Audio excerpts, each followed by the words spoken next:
이제 우리가 신앙생활 함에 있어서 좀 분명하게 지난 우리 수요 예배 때는 제가 조금 정리를 했었는데요. 중요해가지고 제가 오늘 좀 시간이 됐지만 그럼에도 불구하고 좀 나누게 되면, 여러분, 복음과 믿음과 구원, 이 세 가지가 우리가 사실은 신앙생활 하면서 가장 중요하게 또 이야기하는 그런 모습일 거예요. 복음이 무엇인지, 구원이 무엇인지, 믿음이 무엇인지. 여러분, 신앙생활 하면서 가장 중요하게 우리가 이야기하고 있는 것 중에 하나가 이제 이런 모습들인데, 여러분, 이 이야기를 할 때 복음이 무엇인지를 말할 수 있는가? 그리고 구원이 무엇인지, 믿음이 무엇인지, 우리가 믿습니다, 아멘 하지만 무엇을 믿는가? 그리고 무엇이 구원인가 하는 것에 대한 여러분들의 확신이 있으십니까? 반대로 우리가 신앙생활을 함에 있어서 정말 우리의 삶에, 우리의 생각 속에 복음이 무엇인지는 분명하게 알고 있어야 되는 것이고, 또 구원이 무엇인지를 알고 있어야 되는 것이고, 믿음이 무엇인지를 알고 있어야 되는 것 아닌가? 한번 여러분 이런 고민들 해보신 적 없으세요? 우리가 지금 무리와 제자에 대한 이야기를 함께 나누고 있기 때문에 이 부분을 한번 점검해 보려고 하는 거예요. 만약에 또 우리가 복음이 무엇인지, 구원과 믿음에 대한 그런 우리 나름대로의 확신과 어떤 그런 고백 같은 것들이 없다면 과연 우리들의 신앙생활이 온전해질 수 있을까? 한번 생각해 보세요. 그리고 지금 여러분들 한번 속으로라도, 그래, 복음이 무엇이지? 구원은 무엇이지? 믿음은 무엇이지? 하는 것을 이야기할 수 있는지를 한번 점검해 보셨으면 좋겠어요. 어때요? 그럼 우리는 지금 이것에 대한 우리가 정리가 잘 안 돼 있음에도 불구하고 어떤 확신을 가지고 신앙생활을 하고 있는 것일까? 우리는요, 깊이 반성해야 될 문제라고 생각을 해요. 그리고 아마도 이 땅에 살아가는 우리 많은 크리스찬들에게 이 질문을 똑같이 했을 때 과연 누가 정확하게 이것을 이야기할 수 있을까? 단순히 예수님 믿고 천국 가는 것이 구원이고 복음입니다, 이 정도를 이야기하는 것이 아니라 그것의 본질, 왜 그런지, 정확하게 복음과 믿음과 구원이 뭔지를 이야기할 수 있어야 되는 것 아닌가 하는 거예요. 근데 우리는 그런 것도 정확하게 알지 못한 채로 그저 신앙생활 하고 있는 모습이 과연 옳을까? 저는 이 고민을 참 많이 해요. 어쩌면 제가 교회를 개척한 그 부분도 이런 고민 때문에 교회를 개척하게 됐는지도 모르겠어요. 이런 고민들을 많이 하다 보니까. 여러분, 복음은요, 좋은 소식이잖아요. 또 어렵지도 않아요. 좋은 소식인데 왜 좋은 소식인가 하면, 하나님께서 우리들에게, 그래, 너희들이 가지고 있는 모든 죽음의 문제를 내가 생명으로 회복시킬게, 그렇게 약속하셨잖아요. 그 약속이 여러분 좋은 소리잖아요. 그게 복음의 핵심이에요. 그럼 이 복음이라고 하는 것이 방금 말씀드렸지만 어렵습니까? 어렵지 않아요. 너무 심플하잖아요. 그래서 어린아이들까지도 이 복음의 원리를 알 수 있는 것이 저는 복음의 본질이라고 생각을 하는 거예요. 야, 애들은 아직 그것까지 몰라도 돼. 그럼 애들 복음 모르면 어떻게 구원받아요, 아이들이? 어쩌면 더 심플하게 아이들이 이 복음의 확신을 갖지 않게 될까요? 저는 그런 생각을 해보는 거예요. 제가 지금 이런 이야기를요, 우리 주일학교 아이들 가르칠 때부터 지금까지 중고등부를 가르치든 청년부를 가르치든 우리 어른들과 함께 하든 지금 이 이야기를요 반복해서 해요. 똑같은 이야기를 계속하는 거예요. 복음은요, 하나님만이 우리의 모든 죽음은 영원하지 않은 모든 것들이잖아요. 그 모든 것들을 생명으로 바꾸실 수 있다라고 하는 그 약속, 그 복음을 내가 경험하며 살아가는 것, 그게 구원을 경험하며 살아가는 거예요. 그거의 한 가지로 죽으면 천국 가는 거예요. 죽으면 천국 가는 게 구원의 전부가 아니라, 내 삶의 죽음이 생명으로 바뀌었으니까 당연히 죽음 끝으로 끝이 아니라 영원한 생명이 오는 게 당연한 건 아니겠어요? 그리고 이것을 믿는 게 믿음이에요. 우리가 히브리서 11장에 보면은 믿음은 바라는 것들의 실상이요 그러잖아요. 바라는 것들의 실상이면 내가 원하는 것들이 이루어지는 게 믿음입니다. 그게 아니라요, 그래, 믿음은 이토록 내 삶의 죽음이, 이 땅의 모든 죽음이 생명으로 회복되어지는 그것을 바라는 것의 실상이다 하는 게 그 믿음이에요. 우리의 착각은요, 바라는 것들을 실상이라고 하니까 우리의 소원이 이루어지는 줄 알아요. 아닙니다. 신앙생활의 기준을 저와 여러분들이 좀 분명하게 알고 살았으면 좋겠어요. 믿음을 이야기할 때에도 그 하나님의 믿음의 원리 때문에 내가 이것을 믿습니다. 그 믿음의 원리 때문에 내가 나을 줄을 믿습니다. 그 믿음의 원리 때문에 지금 이 문제가 해결될 줄을 믿습니다. 이 믿음의 원리를 내가 확신하기에 지금 내 앞에 주어진 이 모든 문제들이 사업장이든 직장이든 고민하고 있는 것들이 있잖아요. 믿음의 원리가 내게 있기 때문에 하나님께서 하시리라는 그 믿음이 있기 때문에 분명 될 겁니다. 여러분, 그냥 신앙생활을 하니까 하나님 살아계심을 내가 아니까 그래서 확신 갖는 것이 아니라요. 정말 그 하나님의 믿음의 원리를 내가 알기에 복음이 하나님께서 약속하셨잖아요. 그렇게 하나님께 나아가는 것이 진짜 신앙생활하는 사람의 모습이라고 하는 거예요. 저와 여러분들이 그런 삶을 살았으면 좋겠어요. 산상수훈의 말씀은요, 이 지금 이러한 신앙생활의 원리들을 가장 분명하게 예수님께서 그것도 직접 하신 말씀이 산상수훈의 말씀이에요. 그리고 마태복음 5장부터 7장까지에 있는 말씀인데 왜 산상수훈이라고 하는가 보면은 산 위에서 가르치신 말씀이다 라고 하는 것 때문에 산상수훈이라고 말씀을 합니다. 예수님께서 초기 사역도 그렇지만 예수님께서 하신 사역이 세 가지예요. 우리 마태복음 4장 23절 말씀 함께 보겠습니다. 마태복음 4장 23절 말씀. 네, 성경 보시고 함께 읽습니다. 시작. 예수님께서 온 갈릴리에 두루 다니사 그들의 회당에서 가르치시며 천국 복음을 전파하시며 백성 중에 모든 병과 모든 약한 것을 고치시니. 아멘. 예수님께서 하신 일이 세 가지예요. 특별히 지금 이 마태복음 4장, 5장 이 시기는 예수님께서 이제 막 공생의 사역을 시작하실 그 즈음이죠. 그런데 예수님께서는 처음부터 마지막까지, 아니 오늘날까지도 예수님은 살아계셔가지고 우리들에게 이 세 가지 사역을 하고 계세요. 하나는 말씀을 가르치시고, 하나는 복음을 전파하시고. 복음 전파는 뭐예요? 아까 말씀드렸던 것처럼 하나님께서, 예수님은 아버지 하나님께서 우리의 모든 죽음을 생명으로 바꾸실 거야 하는 것을 전파하신 게 복음을 전파했다는 거예요. 그리고 백성 가운데 그 병과 모든 약한 것들을 고치셨어요. 그러니까 문제 해결도 하신 거예요. 그러니까 예수님은 세 가지 사역을 하신 거예요. 말씀 가르치시고, 말씀 가르쳤다는 이야기는 하나님의 뜻을 전했던 이야기고, 그리고 복음 전하시고, 그리고 병도 고치시고, 그리고 오늘날도 동일하게 예수님은 살아계셔가지고 우리들에게 말씀 가르치시고 복음 전하시고 병 고치시고. 그런데 우리들은 신앙생활을 하면서 무엇을 기대하며 살아가는가? 가르치시는 그 말씀을 내가 깨달아야지라는 기대가 우리에게 필요하고요. 그 복음을 가르치셨기, 전파하셨기 때문에 그 복음을 내가 흔들리지 않고 살아가야지라고 하는 결단이 필요하고, 문제가 있으면 문제를 하나님께 내놓잖아요. 이거 기복신앙이 아니에요. 예수님께서 하신 일이잖아요.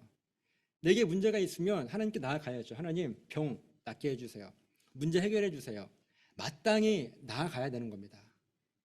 그런데 그때 나아갈 때 그냥 문제 해결받으면 끝. 그렇게 나아가라고 하니까 나아가는 사람들이 무리들이에요. 지난주에 함께 나누었던 말씀과 같이 그것만 위해서, 그것만 바라고 그러자 따랐던 무리들이 분명히 있었어요.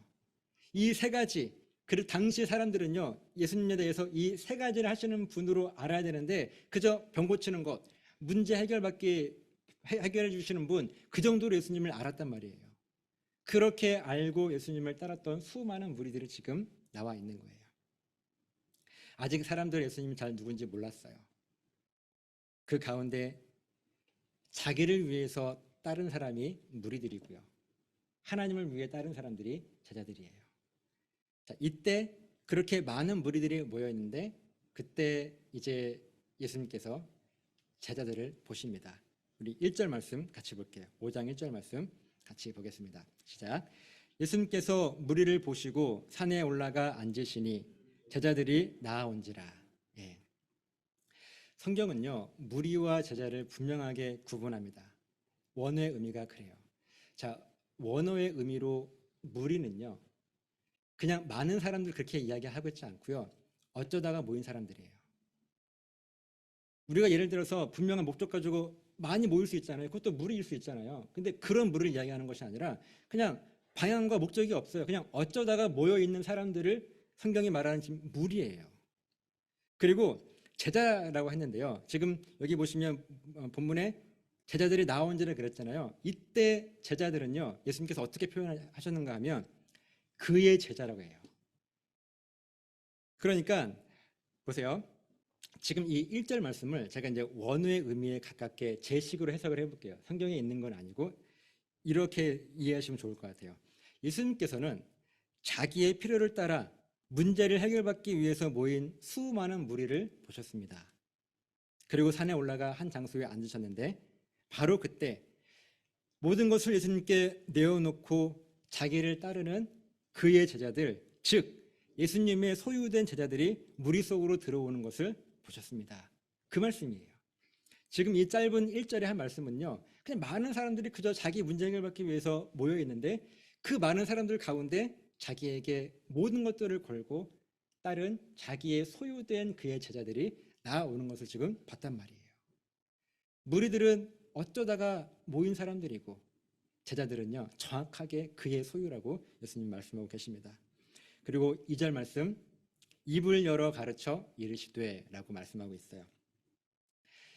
참 이 짧은 2절의 말씀이잖아요, 본문이요. 그런데 예수님의 그 마음과 그리고 우리가 어떻게 살아가야 하겠는가 하는 다짐들을 하게 하는 말씀인데요. 이때 입을 열어라고 하는 이 말씀의 원어의 의미는요, 마침내예요, 마침내. 그러니까 그냥 단순히 제자가 있으니까 입을 딱 열어서 말한 게 아니라 마침내 이야기한 거예요. 우리는 모르죠. 예수님께서 그 수많은 무리들에게 이 산상수훈의 가르침을 하시려고 했는지 안 했는지 우리는 알 수 없어요. 하지만 지금 이 표현에서 입을 열었다라고 하는 것은 단순하게 그냥 말을 시작했다는 그런 의미가 아니라 비로소 마침내 드디어 가르치기 시작하셨다고 하는데요. 이 가르침은요, 단순히 가르침, 그냥 배웠다는 의미가 아니라 반복해서 깨닫게 한다는 이야기예요. 그러니까 반복해서 가르쳐가지고 깨닫게 하는 가르침이 예수님께서 말씀하시는 이 가르침이에요. 그렇게 시작하는 말씀이 이 산상수훈의 말씀이라고 하는 거예요. 그러니까 이 2절도 우리가 원어의 의미로 해석하게 되면 마침내 가르치기를 시작하셨습니다 라고 하는 그런 말씀인 거예요. 자, 보세요. 그럼 이제부터 시작될 마태복음 5, 6, 7장의 이 산상수훈의 말씀이 수많은 무리들을 향하여 하신 말씀이겠습니까? 아니면 그 소수의 제자들을 향한 말씀이겠어요? 누구를 위한 말씀일 것 같으세요? 제자들이 나온지라 비로소 마침내 그들을 보시고 가르치기를 시작하셨어요. 그 많은 사람들이 모여 있었고 11명의 제자들이 12명의 제자들이 지금 나오고 있어요. 그리고 예수님께서 하신 그 말씀들은요, 신앙생활의 원리를 직접 선포하신 거예요. 여러분, 이제 앞으로 내용을 이제 볼 거예요. 아직은 우리가 다 내용을 보지 않았어요. 그런데 그 내용이 자기 문제 해결받기 위해서 모인 사람들이 이해할 수 있는 말씀인지 아니면 자기의 모든 것들을 내려놓고 다른 제자들만 이해할 수 있는 말씀인지 한번 여러분들이 말씀을 나누면서 생각해 보세요. 이 말씀 한 절 한 절이, 그리고 만약에 내가 이 말씀 듣는데 잘 이해가 되지 않는다, 그러면 내가 혹시 무리인가?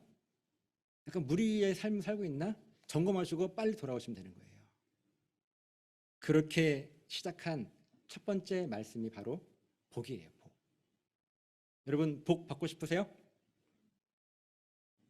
네? 네. 그리고 복 무엇인지 아세요? 복이? 네, 복이 뭐예요?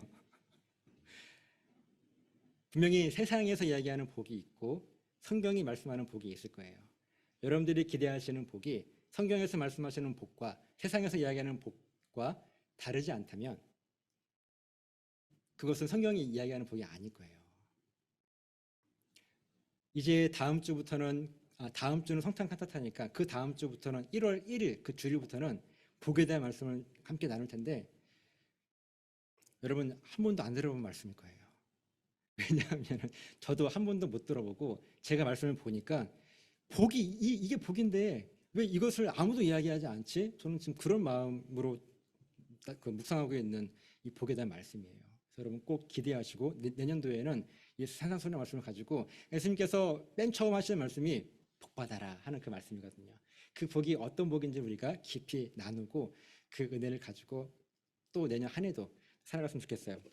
자, 아까 광고 깜빡했는데 여러분 이거 보이세요? 책갈피? 네. 네네. 받으셨죠? 그래서 원래는 그 우리 송금신 예배 때 말씀 카드 뽑잖아요.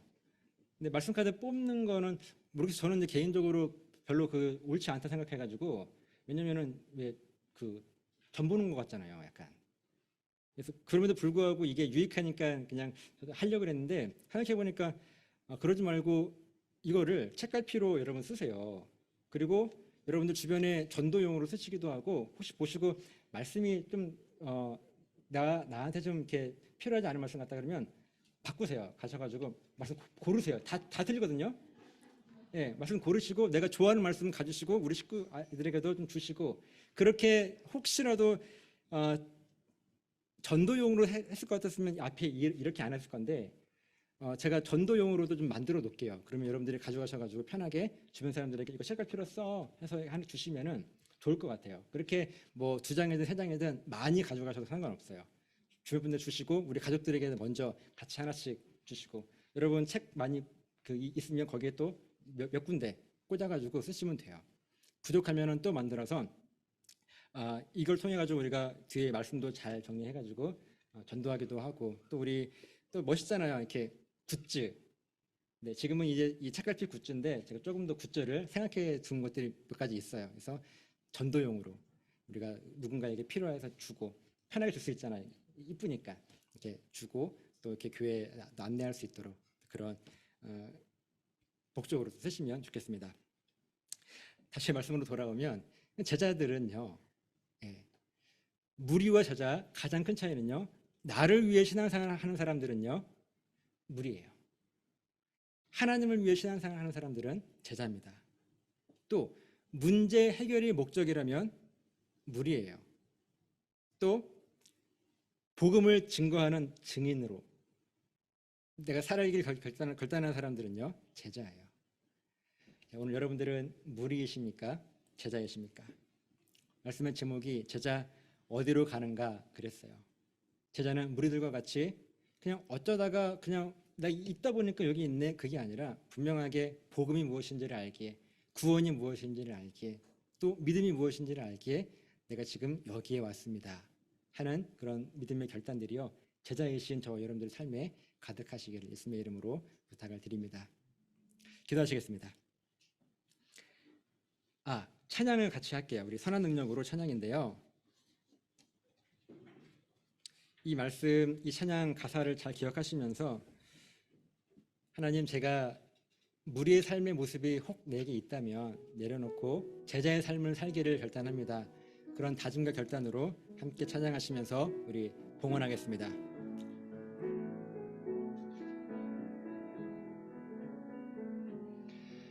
주 선한 능력으로 안으시네,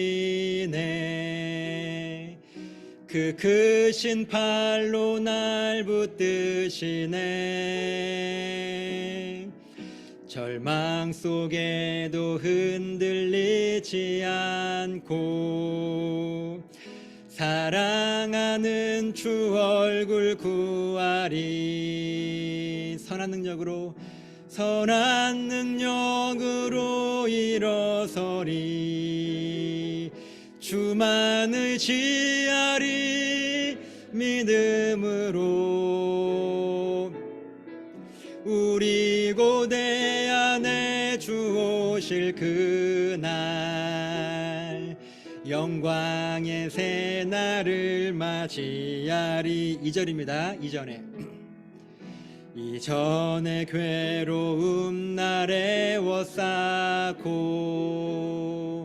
고난의 길을 걷는다 해도 우리에게 복음의 확신이 있기에 주님께 모두 맡긴 우리 영혼 끝내 승리의 날을 이것이 구원입니다. 선한 능력으로 선한 능력으로 일어서리. 주만을 지하리, 주만을 지하리. 믿음으로 우리 고대 안에 주 오실 그날. 아멘.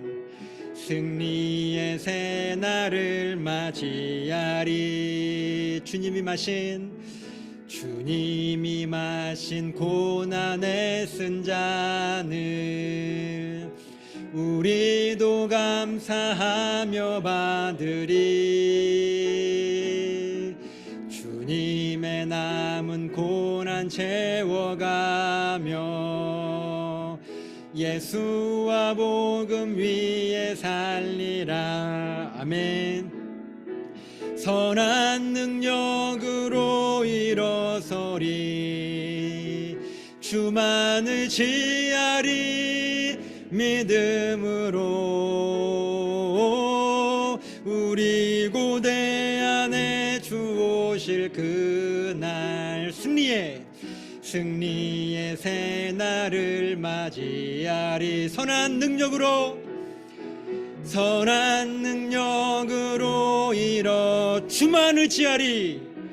주만을 지하리. 믿음으로 우리 고대 안에 주 오실 그날. 승리의 새날. 한 번 더 고백합니다. 선한 능력으로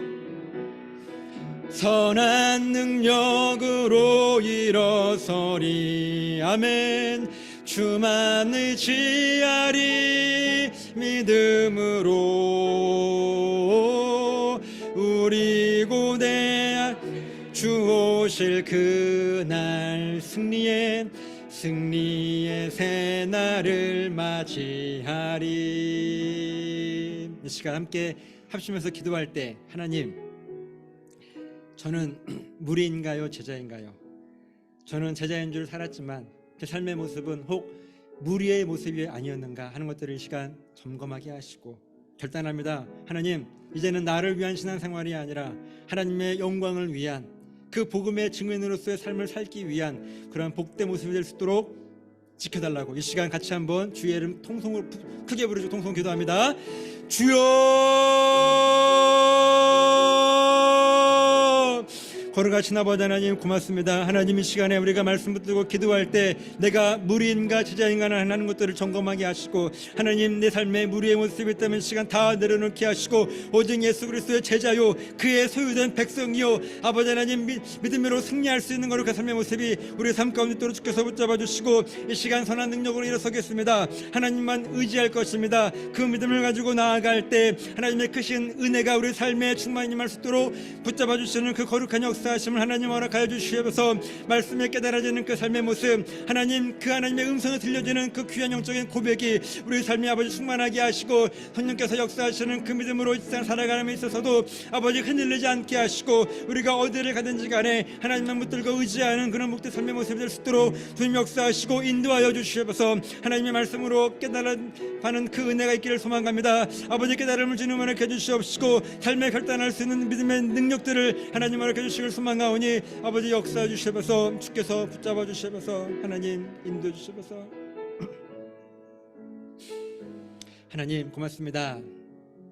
이 시간 주 앞에 드린 예물 가운데 하나님 함께 하시길 소망하는 것은, 우리는 물질을 구별하여 드렸지만 이것은 물질이 아니라, 이 물질이 아니면 살아갈 수 없습니다라고 하는 우리들의 신앙 고백으로 드려진 우리들의 신앙 고백이오니 하나님, 물질이 아닌 신앙 고백을 받아주시고 받으신 그대로 응답해 주셔서 우리의 삶에 그 어떠한 것도 우리를 어찌할 수 없고 오직 하나님의 은혜만 우리를 살리실 수 있는, 인도하실 수 있는 그런 복된 은혜의 고백이 우리 삶에 충만할 수 있도록 붙잡아 주시고 이 땅 살아가며 하나님과 사람 앞에 더 풍성함으로 쓰임받을 수 있는 그런 넉넉한 은혜도 허락하여 주시옵소서.